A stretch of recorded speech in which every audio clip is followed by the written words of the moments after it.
స్తోత్రాలు.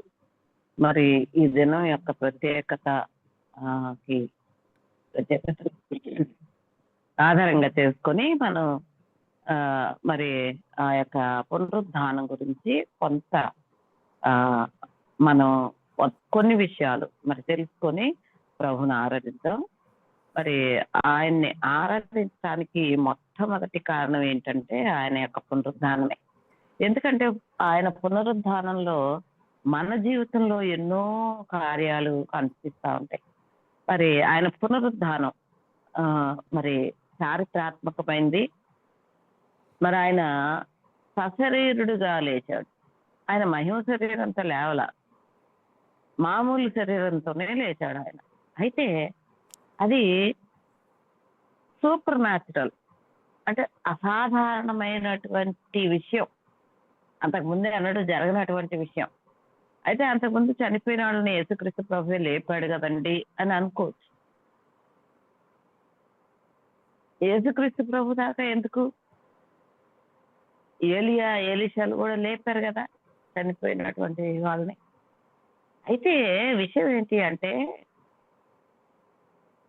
యేసుక్రీస్తు ప్రభు లేచినటువంటి విధానం, ఆయన మరి మృతిని, చావుని గెలిచినటువంటి విధానం అన్నిటిలో కూడా యునిక్, చాలా ప్రత్యేకమైంది. ఎందుకంటే మరి నిజమే, దేవుని యొక్క శక్తిని వినియోగించి మరి అనేకులు అద్భుతాలు చేశారు. చనిపోయిన వాళ్ళని లేపారు, ప్రభువు కూడా లేపారు. నా 8 తరాల కుమారుని లేపాడు, మరి కలితాకుమి అని చెప్పి ఆ చిన్నదాన్ని లేపాడు, లాజరుని లేపాడు 3 రోజులు అయిన తర్వాత. ఈ రకంగా మనం ఉదాహరణలు చెప్పుకోవచ్చు. కానీ వాళ్ళందరూ తిరిగి చనిపోయారు భౌతికంగా, కొన్ని దినాలు బ్రతికి చనిపోయారు. కానీ యేసుక్రీస్తు ప్రభుని తండ్రి అయిన దేవుడు సమాధి నుంచి లేపాడు చూసారా, అది ఆయన్ని నిత్య జీవంలోనికి లేపాడు. ఆయన మరలా చనిపోలే. ఈ రోజు కూడా మరి సజీవుడిగా మరి తండ్రి వద్ద నుండి మన కొరకు విజ్ఞాపన చేస్తా ఉన్నాడు. సజీవుడిగా మనతో కూడా ఉన్నాడు.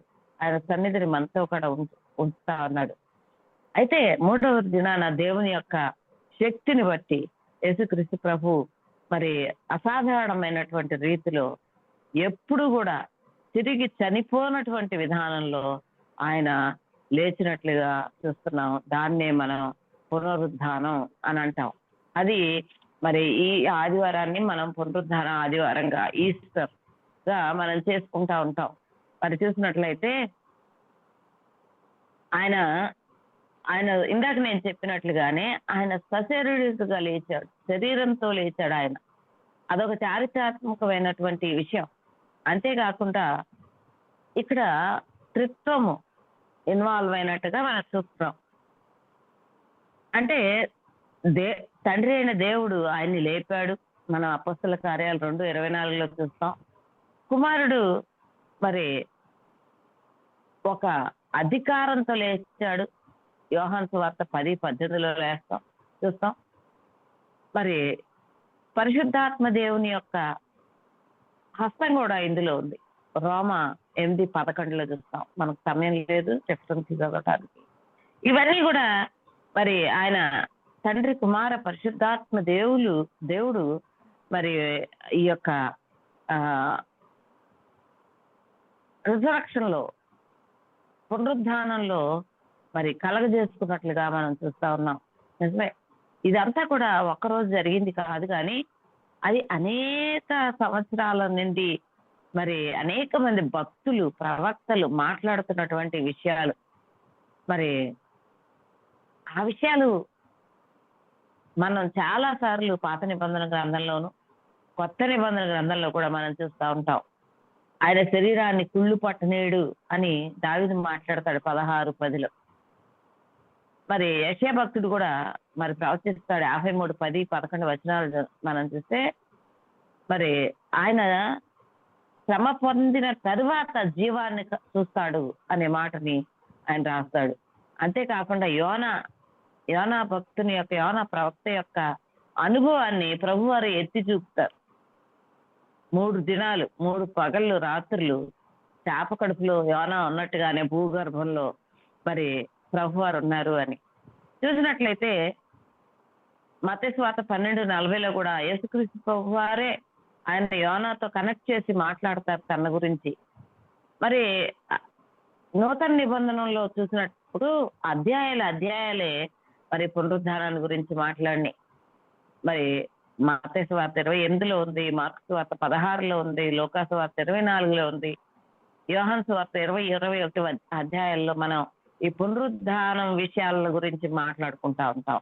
1 కొరింథీ 15 అధ్యాయాన్ని ఒక పునరుద్ధానానికి ఒక కేంద్రం లాగా కేంద్ర సిద్ధాంతాన్ని మరి మనకి వివరంగా చెప్పినటువంటి అధ్యాయంగా మరి మరి పండితులు భావిస్తారు.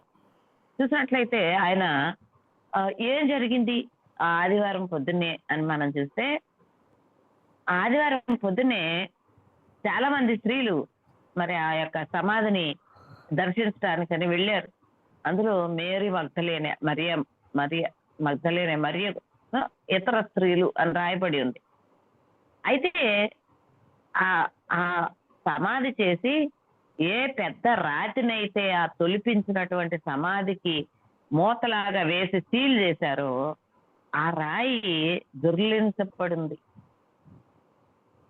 అంతేకాకుండా దేవదూతలు కనిపించారు అక్కడ. ఆయన ఇక్కడ లేడు, ఆయన లేచాడు అనే మాటని, ఆ గొప్ప మాటని వాళ్ళు మరి చెప్పినట్లుగా మనం అక్కడ చూస్తుంటాం. అయితే అదే రోజున మరి మగ్దలేనే మేరీకి ఆయన కనిపించారు, ఇతర స్త్రీలకు ఆయన కనిపించారు, పేతురుకి ఆయన కనిపించారు, ఎమ్మాయి మార్గంలో వెళ్తున్నటువంటి శిష్యులకు కనిపించారు, మరి ఇతర అపోస్తలులకి అంటే తోమా లేడు అప్పుడు, తోమా కాకుండా మిగిలిన అపోస్తలులకు కూడా ఆయన ప్రత్యక్షమైనట్లు మనం చూస్తాం. మరి సేమ్ డే సండేనే ఇదంతా కూడా జరిగింది. తర్వాత దినాల్లో ఆయన చాలా మందికి కనిపించారు. తర్వాత దినాల్లో మరి తోమా కూడా ఉన్నప్పుడు అపోస్తలులకు కనిపించారు. తోమా యొక్క మరి అనుమానాన్ని తీర్చారు. అంతేకాకుండా రాయబడిన విషయం ఏంటంటే 500కి పైగా ఉన్నటువంటి విశ్వాసులందరికీ ఆయన ప్రత్యక్షమయ్యారు. మరి యాకోబుకు ప్రత్యక్షమయ్యారు. మరి ఫైనల్ గా మరి ఆయన అసెన్షన్ అంటే ఆరోహణం అవటానికి ముందు యెరూషలేములో తేరి చూస్తున్నటువంటి జనాలందరికీ ఆయన ఆరోహణం అవుతా కనిపించినట్లుగా మనకి దాఖలాలు ఉన్నాయి. తర్వాత చూసినట్లయితే కనుక మరి ఆయన సశరీరుడుగా ప్రత్యక్షమయ్యాడు. అదే శరీరంతో ప్రత్యక్షమయ్యాడు, లేచాడు అని అనడానికి తార్కాణం ఏంటి అనంటే, ఆయన శరీరం మీద మేకులు గుచ్చబడినటువంటి గుర్తులు ఉన్నాయి. అది యోహాను సువార్త 20:27లో యోహాను భక్తుడు రాశాడు. ఎందుకంటే యోహాను భక్తుడు చూశాడు కాబట్టి ఆయన శరీరం మీద గాయాలు ఉన్నట్లుగా మనం చూస్తాం. అంతేకాకుండా తోమా అన్నట్లుగా నేను ఆయన యొక్క చేతిలో ఆయన గాయంలో వేళ్లు పెట్టి చూస్తేనే గాని నమ్మను అన్నాడు కదా. ఆ విధంగానే రెండవసారి తోమా ఉండి శిష్యులు ఉన్నప్పుడు ఆయన ప్రత్యక్షమైనప్పుడు తోమాను ఆయన అడిగింది కూడా ఏంటంటే, రా నా దగ్గరికి వచ్చి నా గాయాల్లో వేళ్లు పెట్టి చూపించు అని ఆయన తన గాయాలను శిష్యులకు చూపించాడు. సో ఆయన మరి అదే శరీరంతో ఆయన లేచినట్లుగా మనం చూస్తా ఉన్నాం. మరి అందుకని ఆయన శరీరంలో ఆ మేకులు గుచ్చినటువంటి గుర్తుల్ని ఉన్నట్లుగా మనం చదువుతా ఉన్నాం.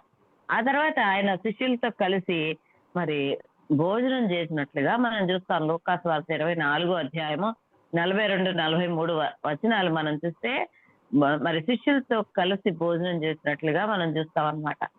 అంటే బాడీ లేకుండా, శరీరం లేకుండా భోజనం చేయడం కుదరదు కదా. అందుకని ఆయన అదే శరీరంతో తిరిగి లేచాడు.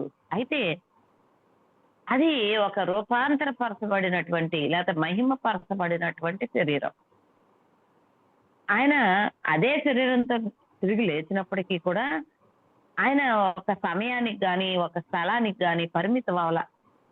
మరి ఆయన ప్రత్యక్షమయ్యాడు, అదృశ్యం కూడా అయ్యాడు. అంతేకాకుండా మరి ఆయన క్షీణించిపోయేటువంటి శరీరంతో ప్రత్యక్షం అవ్వాల. ఇమ్మోర్టల్ బాడీ అంటారు. అంటే మహిమ గల శరీరంతో ఆయన ప్రత్యక్షమైనట్లు రోమాపత్రిక 6:9 మరి పౌలు భక్తుడు రాస్తాడు. మరి అంటే న్యాయానికి యేసుక్రీస్తు ప్రభు వారు చూపించినటువంటి ఆ దేహం ఎలాంటి దేహం అని అంటే, మనందరికీ కూడా అంటే విశ్వాసులమైన మనందరికీ కూడా భవిష్యత్తులో ఏ దేహం ఉంటది అని చెప్పడానికి మరి ముందస్తు నమూనాగా ఉంది. అంటే మనం మన శరీరాలని ధరించుకుంటాం పునరుద్ధానంలో కూడా అనే విషయాన్ని మనకు తెలియజేస్తా ఉంది. తర్వాత మనం చూసినట్లయితే ఆయన యొక్క పునరుద్ధానానికి వేదాంతపరమైనటువంటి మరి ప్రాముఖ్యత చాలా ఉంది. ఆయన దేవుని యొక్క నీతిపరుడైనటువంటి కుమారుడుగా ప్రకటించబడ్డాడు. రోమాపత్రిక 1:4 చూస్తే కనుక ఆయన దేవుని కుమారుడుగా ప్రకటించబడ్డాడు. మరి ఆయన నీతిమంతుడైనటువంటి దేవుని కుమారుడు అని ప్రకటించబడ్డాడు. అంతేకాకుండా మరి ఆ శిలువలో చేసినటువంటి పేమెంట్ ఏ ఏ ఏ యొక్క వెలని మూల్యాన్ని శిలువలో ఆయన చెల్లించాడో దాన్ని సంపూర్ణం చేశాడు. శిలువ అనేది ఒక వెల చెల్లించడం అయితే, పునరుద్ధానం అనేది ఆ వెలకి ఒక రిసిప్ట్. మనం ఏదన్నా కొన్నప్పుడు డబ్బులు ఇస్తాం కదా, ఆ డబ్బులు ఇచ్చిన దానికి మనకు ఒక బిల్ ఇస్తారు. అలాంటిది రిజరక్షన్, లేకపోతే ఆ యొక్క పునరుద్ధానం. ఎందుకంటే బిల్లు ఎందుకు తీసుకుంటాం? ఆ బిల్లు తీసుకొని వేరే కౌంటర్లో ఇస్తే మనం కొనుక్కున్న వస్తువుల యొక్క బ్యాగ్ మనకి ఇస్తారు సాధారణంగా. అంటే ఆ బిల్ అనేది ఏంటి, అర్థం ఏంటి? అది ప్రూఫ్, రుజువు. మనం కొన్నాము అనే దానికి రుజువు, లేకపోతే మనం కొన్న వస్తువులు మనకి ఇవ్వబట్టానికి మరి అంగీకరించబడి అని ఒక రుజువు. పునరుద్ధానం కూడా అలాంటి రుజువే. యేసుక్రీస్తు ప్రభు మరి శిలువ మీద వెల చెల్లించాడు. తనని నమ్మిన వారందరినీ కూడా వెల పెట్టి కొనుక్కున్నాడు అని అనడానికి రుజువు ఏంటి అనంటే పునరుద్ధానం. ఆ వెల అంగీకరించబడింది, చెల్లించబడిన వెల అంగీకరించబడింది అని చెప్పడానికి రుజువుగా ఉంది. నిజమే, ఆయన తన ఖరీదిచ్చి మనందరినీ ఆయన కొనుక్కున్నాడు. ఆ విషయాన్ని మనం మర్చిపోకూడదు. మనం కొనబడిన వారము యేసుక్రీస్తు యొక్క రక్తం చేత, ఆయన చెల్లించినటువంటి వెల చేత కొనబడిన వారము అనేది మన జీవితంలో మర్చిపోకూడదు. ఆ కొనబడినటువంటిది అంగీకరించబడింది అనడానికి రుజువు ఏంటి అంటే పునరుద్ధానమే. అంతేకాకుండా శత్రువు జయించబడ్డాడు. మరి ఏదేను వనంలో మొదలుకొని శత్రువు యొక్క శత్రువు కలగజేసుకున్నాడు మనందరి జీవితాల్లో. మనం శత్రువుకి బానిసలమయ్యాం. పుడతానే బానిసత్వంలో పుట్టాం, పాపం యొక్క బానిసత్వంలో పుట్టాం, మరి చావు మరణ భయం యొక్క బానిసత్వంలో పుట్టాం, సాతాను యొక్క బానిసత్వంలో పుట్టాం. అంటే మానవ జాతి యొక్క ఆరంభమే మరి ఏదైనా వనం నుంచి కూడా మరి శత్రువు ఆక్రమించేసుకున్నాడు. అయితే మరి ఏం జరిగింది ఈ పునరుద్ధానంలో అంటే శత్రువు జయించబడ్డాడు. శత్రువు శరీరము, లోకము, సైతానుడు మనకు శత్రువులుగా ఉన్నారు. అందుకనే పాపము, శరీరంతో చేసేటువంటి ఆ పాపం జయించబడింది, ఆ యొక్క మరణం జయించబడింది, మరణ భయం జయించబడింది, మరి సాతానుడు జయించబడ్డాడు. నిజమే, యేసుక్రీస్తు వారి పునరుద్ధానం బట్టి మన జీవితంలో ఇవన్నీ జరిగినాయి. ఆయన జీవితంలో కాదు, మన జీవితంలో. ఆయన పాపం లేనివాడు, ఆయన జయించక్కర్లా. ఆయనకు మరణం లేదు, ఆయన జయించక్కర్లా. ఆయన సైతాన్ని ఓడించాల్సిన అవసరం లేదు. ఆయన సైతాన్ కన్నా పెద్దవాడు, గొప్పవాడు. కానీ మన జీవితంలో ఏవైతే ప్రభావితం చేస్తా ఉన్నాయో అవి అన్నీ కూడా జయించబడి మన జీవితాన్ని ప్రభావితం చేసే పాపము, మరి మరణము, మరి సాతానుడు, ఇవన్నీ కూడా ఆయన తిరిగి లేవడం ద్వారా వాటన్నిటి మీద కూడా విజయం వచ్చింది. ఒక విశ్వాసికి విజయం వచ్చింది, దేవునికి కాదు. ఒక విశ్వాసికి వాటి మీద విజయం వచ్చింది. మనం ఎప్పుడు మర్చిపోకూడదు, మనం పాపాన్ని జయించినటువంటి వారము. యేసుక్రీస్తు యొక్క పేమెంట్ వలన, యేసుక్రీస్తు వెల చెల్లించడం వలన, మరి దేవుడు ఆయన్ని లేపడం వలన మనం పాపాన్ని, మరణాన్ని, సాతాన్ని జయించినటువంటి వారం. వాటి మీద దేవుడు మనకు విజయం ఇచ్చాడు. దాన్ని మనం ప్రొక్లైమ్ చేసుకోవాలి, దాన్ని మనం వాడుకోవాలి. దాన్ని మరి ఎక్కడైతే మనం బలహీనం అవుతున్నామో, ఎప్పుడైతే మనకి పాపం చేసే అవకాశం వస్తుందో, దేవుడు మనకిచ్చిన విజయాన్ని గట్టిగా చెప్పాలి.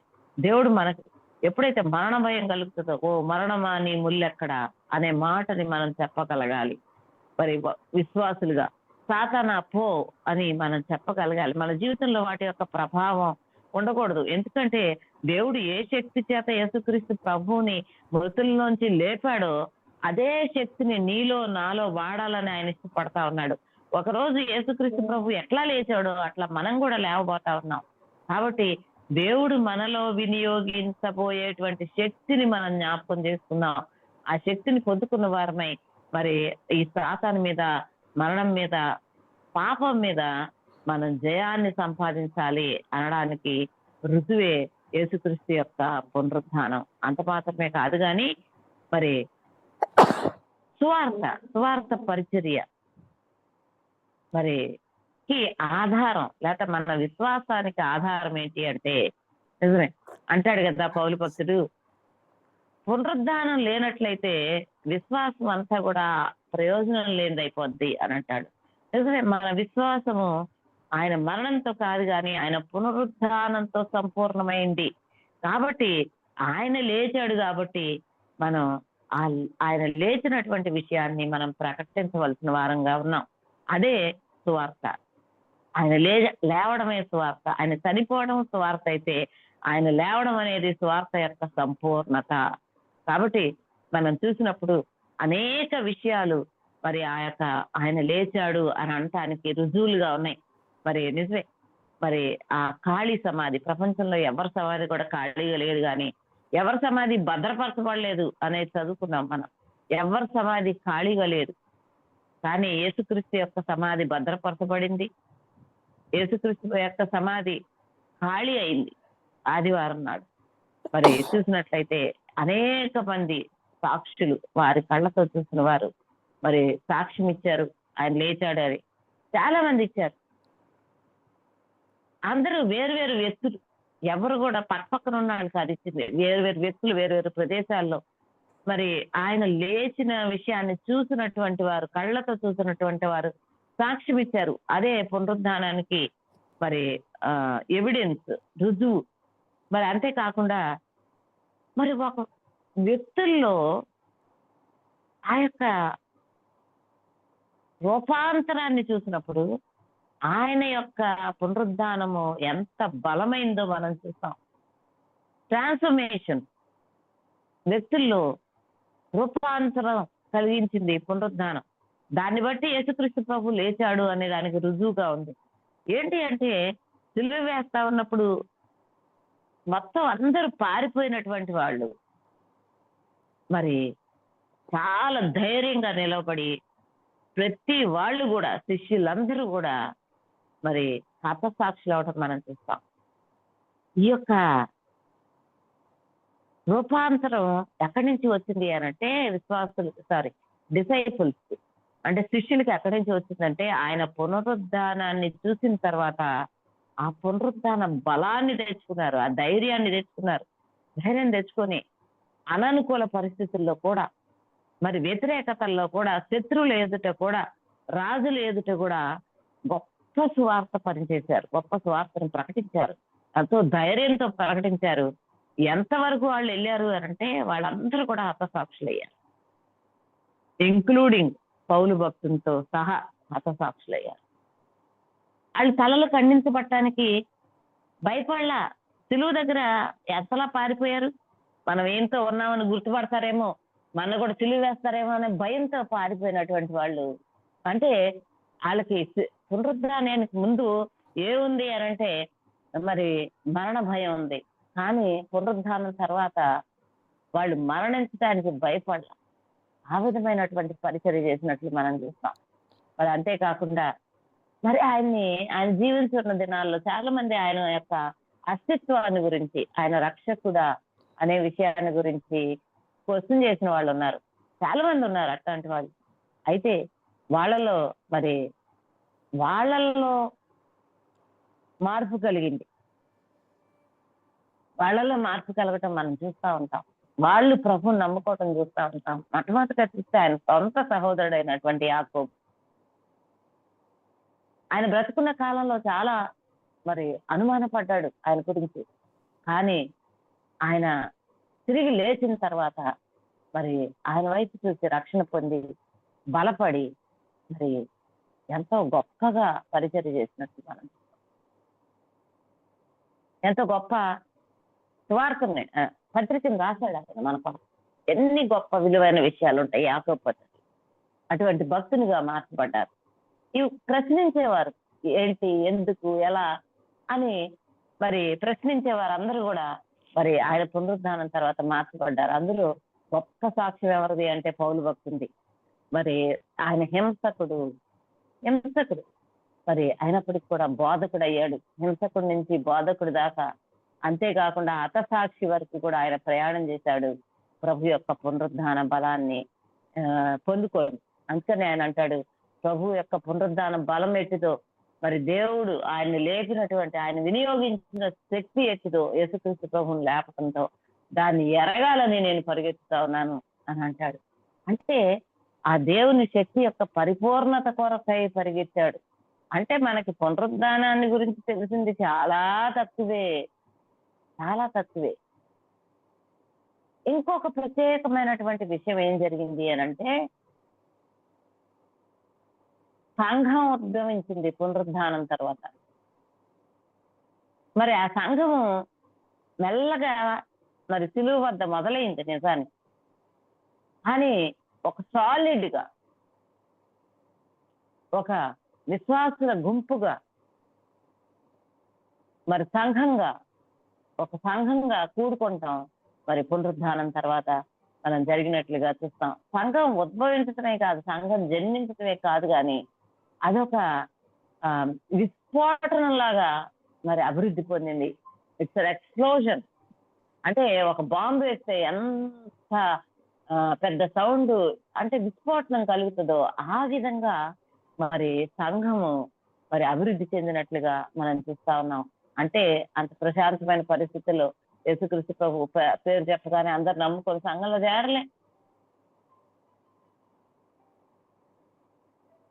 అనేక మంది, లేకపోతే క్రైస్తవత్వమే హింసకు గురైంది. క్రైస్తవత్వం హింసకు గురైనంతగా చరిత్రలో ఏ విధమైనటువంటి ఆ విశ్వాసము హింసకు గురవల. మతాల పేరిట అనేకమైనవి హింసకి గురైనయేమో గాని, వాళ్ళలో వాళ్ళు ఓతుకోతలు కోస్తున్నారేమో గాని, చంపుతున్నారేమో గాని, ఇతరుల చేత ఏ విశ్వాసము కూడా అంతగా హింసించబడలేదు. సో వాళ్ళకి ఆ శక్తి ఎలా వచ్చింది? ఆ హింసను తట్టుకుని మరి విస్ఫోటనం లాగా వృద్ధి చెందినటువంటి శక్తి ఎలా వచ్చింది అంటే అది ప్రభు యొక్క పునరుద్ధానాన్ని బట్టే వచ్చింది. మరి అయితే ఈ యొక్క పునరుద్ధానంలో మనం కూడా ప్రభువుతో కలుస్తున్నాం అనే దాన్ని మనం జ్ఞాపకం చేయబడతా ఉన్నాం. విశ్వాసులు యేసుక్రీస్తు ప్రభుతో మరి ఐక్యపరచబడి ఉన్నారు. ఏ విషయాల్లో అంటే తప్పకుండా మరి పునరుద్ధానంలో, అంతకు ముందు మరణంలో. రోమాపత్రిక 6:6 మనం చదివితే మనలో ఉన్నటువంటి పాత పురుషుడు, ఆదిమ పురుషుడు సిలువ వేయబడ్డాడు. మన పాప జీవితం, పాత ప్రవృత్తి మనలోంచి సిలువ వేయబడింది, చనిపోబడింది. అంతేకాకుండా ఆయన యొక్క పునరుద్ధానంలో ఎక్కడైతే కొత్త జీవితం మొదలైందో, రోమ 6:4 అని అంటాడు, సమస్తం నూతన పరచబడింది. దాన్నే పునరుద్ధానం చెందినటువంటి జీవితం అంటారు. అంటే యేసుక్రీస్తు ప్రభులో మనం పునరుద్ధానం చెందాం, నూతన జీవితాన్ని ధరించుకున్నాం, నూతనత్వాన్ని పొందుకున్నాం. ఆ నూతనమైనటువంటి జీవితంలో మనం జీవించవలసిన వారంగా ఉన్నాం. మరి తిరిగి పాత వాటికి మనం వెనక్కి తిరగకూడదు. అది మనకు నేర్పుతుంది పునరుద్ధానం. నిజమే. ఏం జరిగింది పునరుద్ధానం గురించి మన జీవితంలో అని మనం ఒక మాట చూసుకుంటే, మరి దేవుడు యేసుక్రీస్తు ప్రభు యొక్క త్యాగాన్ని మరి అంగీకరించాడు. ఆ రిసిప్ట్ ఇచ్చాడు. ఆయన బిల్లు, ఆయన కట్టినటువంటి, ఆయన చెల్లించినటువంటి మూల్యానికి ఆయన రిసిప్ట్ ఇచ్చాడు అని మాట్లాడుతున్నాం కదా. అయితే దానివల్ల మనకేం జరిగింది అంటే, మనకు కూడా ఒక రిసెప్ట్ వచ్చింది. ఏంటి అంటే, మన పేమెంట్ ఏంటి? మన పేమెంట్ విశ్వాసం. మన విశ్వాసం అనే దాన్ని చెల్లించినప్పుడు మనకు వచ్చినటువంటి రిసెప్ట్ ఏంటి అంటే, మరి రక్షించబడాను అనేటువంటి నిశ్చయత, అష్యూరెన్స్ ఆఫ్ సాల్వేషన్ అంటాం దీన్ని మనం. రక్షించబడ్డాను అనేటువంటి నిశ్చయత మనకు కలిగింది. విశ్వాసం అనేటువంటి పేమెంట్ ద్వారా మనకు వచ్చేటువంటి ఆ యొక్క బిల్ ఏంటి అంటే రక్షణ నిశ్చయత. అంత మాత్రమే కాదు, మరి పవిత్రంగా జీవించేటువంటి శక్తి.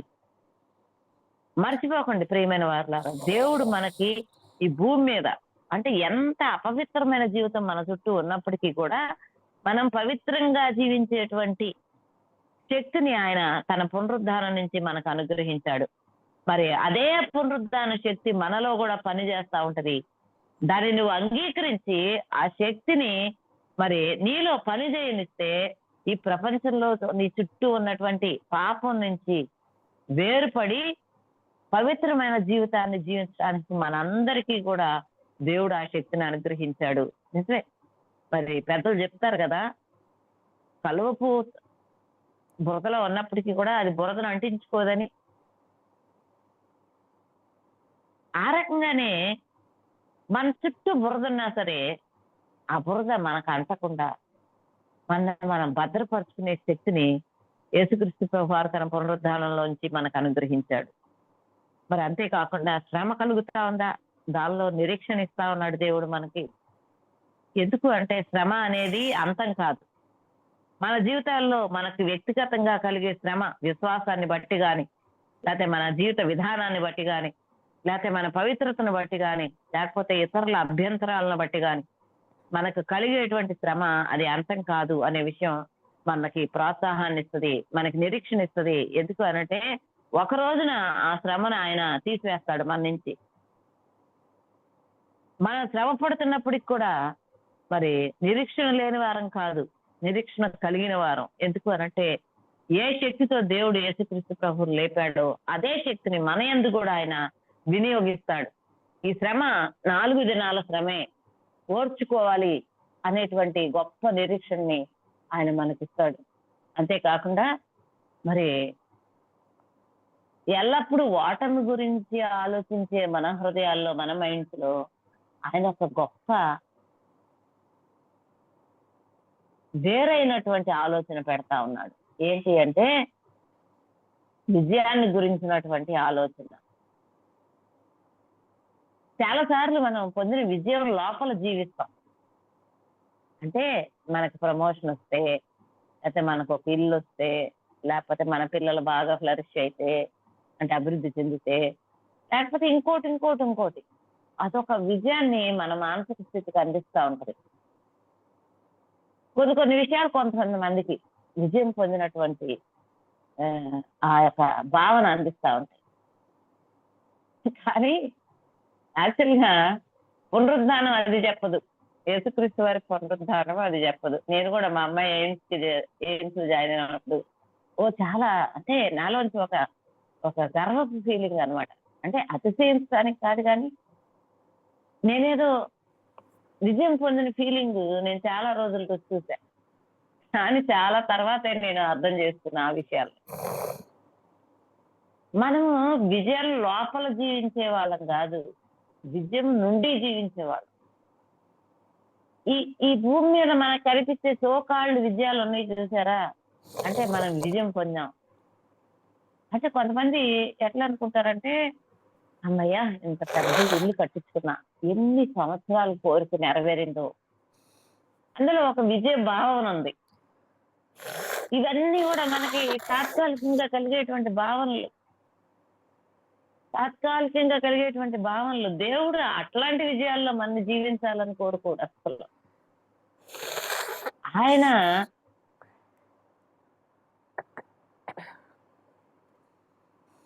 మనం విజయం పొందటానికి, it is not for victory.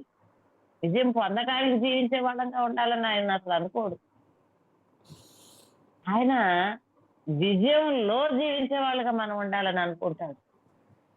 దీన్ని మనం బాగా అర్థం చేసుకోవాలి. నాకు సమయం లేదు కానీ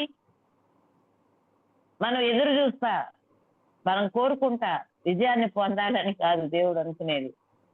ఆల్రెడీ మనం గొప్ప విజయం పొందినటువంటి వారిలో ఉన్నాం. అది పునరుద్ధానం. నిజమే, మనం కష్టపడి ఈ భూమి మీద దేన్ని సంపాదించుకోలేము. ఈ మాట నాకు ఎప్పుడు కూడా హృదయంలో ఉంటుంది. మనం కొంతవరకు చదువుకోవచ్చు, కొంతవరకు మరి ఉద్యోగాలు చేయొచ్చు, సంపాదించవచ్చు, విద్యాధికులం అవ్వచ్చు, జ్ఞానం కలిగి ఉండొచ్చు. రకరకాలైనటువంటి తలాంతులు మన అందరిలో ఉంటాయి. చదువుకోపోయిన వారిలో అనేక తలాంతులు ఉంటాయి. ఎవరి తలాంతులు వారికి ఉంటాయి, ఎవరి యొక్క ప్రత్యేకతలు వారికి ఉంటాయి. మనం ఒక వ్యక్తులుగా. కానీ వాటి వలన పొందినటువంటి విజయాన్ని గురించి పునరుద్ధానం మాట్లాడట్లా. దేవుడు మనకి సామర్థ్యాన్ని ఇచ్చాడు, అందులో డౌటే లేదు. కానీ విజయం నుండి జీవిస్తాం చూడండి. అది ఎక్కడి నుంచి వస్తుందంటే ఆ రకమైనటువంటి జీవితం యేసుక్రీస్తు వారు అనుగ్రహించినటువంటి పునరుద్ధాన శక్తి నుంచి వస్తుంది. మనకు పునరుద్ధానం ఏమిస్తుంది అంటే మన జీవితాల్లో విజయం ఇస్తుంది. నిజమే, మనం పుట్టగానే మరి సాతాను యొక్క బంధకాల్లో పుట్టాం అని మనం అర్థం చేసుకుంటున్నాం. అయితే రెండోసారి జన్మించినప్పుడు మనం అంటే మారు మనసు పొందినప్పుడు మనం యేసుక్రీస్తు ప్రభు వారి విజయంలో నుండి, ఆయన విజయం నుండి మనం పుట్టాం. అందుకని మనం విజయం కొరకు చూడకూడదు, విజయం నుండి చూడాలి. అంటే ఆల్రెడీ మన పక్షాన విజయశీలుడైనటువంటి ప్రభు ఉన్నాడు అనే విషయాన్ని మనం ఆ మైండ్ సెట్ తో జీవించాలి. మనం విజయం పొందిన వారం అనే మైండ్ సెట్ తో జీవించాలి. విజయం కొరకు ఎదురు చూసే వాళ్ళంగా జీవించకూడదు. కాబట్టి ఈ విషయం ఇది ఎందుకు మనలో ఆ మార్పు వస్తుంది, మన మైండ్ సెట్ లో, మన ఆలోచన విధానంలో ఎందుకు మార్పు వస్తుంది అంటే యేసుక్రీస్తు ప్రభు వారి యొక్క పునరుద్ధానాన్ని మనం బాగా అర్థం చేసుకుంటే మనకు ఆ మార్పులు వస్తాయి. కాబట్టి అది చాలా చాలా ప్రాముఖ్యమైన విషయం మనందరికీ కూడా. కాబట్టి మరి చూసినట్లయితే ప్రభు దినంగా మనం పరిగణించబడేటువంటి మరి ఆ సండే వర్షిప్ అనేది ఒకటి స్టార్ట్ అయింది. మరి ఆ యొక్క బాప్తిజం ఎందుకు, పాపం యొక్క క్షమాపణ కొరకు, చనిపోయి తిరిగి లేస్తున్నాం అనే దానికి గుర్తుగా మనం మరి బాప్తిజం తీసుకుంటా ఉన్నాం. మరి మనం ఎన్నో సార్లు పునరుద్ధానం గురించి అనేకులకు బోధిస్తా ఉన్నాం కూడా. ఇవన్నీ కూడా పునరుద్ధారాన్ని బట్టే మనకు కూడా కలిగినాయి. మరి నిజమే, చాలా విషయాలు ఉన్నాయి ఇంకా. మరి పునరుద్ధారంలో మనం చూసినప్పుడు ఏంటి అంటే విశ్వాసులు తిరిగి మరణం నుంచి లేస్తారు అని తెస్సలోనికీయులకు రాసిన పత్రికలో చెప్పబడింది. అంతేకాకుండా చివరి తీర్పు ఉంటది అని సమస్త మానవాళికి చెప్తా ఉంది రిజరెక్షన్. అంటే పునరుద్ధానము తీర్పుని గురించి చెప్తా ఉంది. ఎవరైతే నమ్మలేదో వారికి తీర్పు తీర్చబడుతుంది అనే దానికి రుజువుగా ఉంది. అంతేకాకుండా మరి నిత్య జీవము అనేది తప్పకుండా ఉంది అనే విషయం కూడా మరి పునరుద్ధానం మనకి చెప్తా ఉంటది. నిజమే, అందుకనే మనం దేవుని కొరకు జీవించవలసిన వారంగా, నిజంగా జీవించవలసిన వారంగా ఉన్నాం. అంత మాత్రమే కాదు, పునరుద్ధాన శక్తి చేత నింపబడి జీవించవలసిన వారంగా ఉన్నాం. మరి ఏవైతే మన జీవితంలో ఆ డెడ్ ఏరియాస్, ఆ చనిపోయినటువంటి విషయాలు ఉంటాయో మన జీవిత విధానంలో, వాటన్నిటినీ తిరిగి జీవానికి లేపవలసిన అవసరం ఉంది. మన జీవితంలో ఉన్నటువంటి బలహీనతలు, మన జీవితంలో మరి మరి సులువుగా చిక్కులు పెట్టే పాపాలు, మన జీవిత విధానంలో దేవునికి నచ్చనటువంటి విషయాలు, అవన్నీ కూడా చనిపోయినటువంటి విషయాలు మనలో నివసిస్తున్నాయి. ఆ మనలో నివసించేటువంటి చనిపోయిన విషయాల్ని యేసుక్రీస్తు యొక్క పునరుద్ధాన శక్తితో వాటిని లేపి, వాటిని నూతన పరిచి, మన జీవిత విధానాలని మరి మెరుగుపరుచుకోవాల్సిన వారంగా మనందరం కూడా ఉన్నాం. కాబట్టి మరి చూసినట్లయితే పునరుద్ధానము చరిత్రలోనే ఒక ఒక గొప్ప విషయం. అది చరిత్రకే మధ్యగా ఉన్న విషయం, సెంటర్‌గా ఉన్న విషయం అని మనం గమనించాలి. మరి మన విశ్వాసానికి పునాది పునరుద్ధానమే. మన యొక్క శక్తికి మన శక్తి ఎక్కడి నుంచి వస్తుంది అంటే పునరుద్ధానంలోంచి వస్తుంది. మరి మనకి నిత్య జీవం ఉంది అని మనం ఎలా స్థిరపరచగలుగుతాము? దాని యొక్క నిత్య జీవం తప్పనిసరిగా ఉందని మనం ఎలా ఎరుగుతామంటే పునరుద్ధానం బట్టే మనం ఎరుగుతాం. కాబట్టి పునరుద్ధానం మన జీవితంలో అనేకమైనటువంటి విషయాలను తీసుకున్నది. కాబట్టి మనం పునరుద్ధాన శక్తిని ఎరుగుదాం. మన జీవితంలో మనం జయించబడిన వారము, జయించినటువంటి వారము, పునరుద్ధాన శక్తి చేత విజయాన్ని పొందిన వారము అనే విషయాన్ని కూడా అర్థం చేసుకుంటూ ప్రభు ఎదుట సాగిలపడదాం. మరి కొద్దిమంది ఈ దినంలో కొద్దిమంది మాత్రం మరి ఆ యొక్క అవకాశాన్ని తీసుకోనండి. మరి ఎందుకంటే కొంచెం నేను టైం ఎక్కువ తీసుకున్నాను కాబట్టి.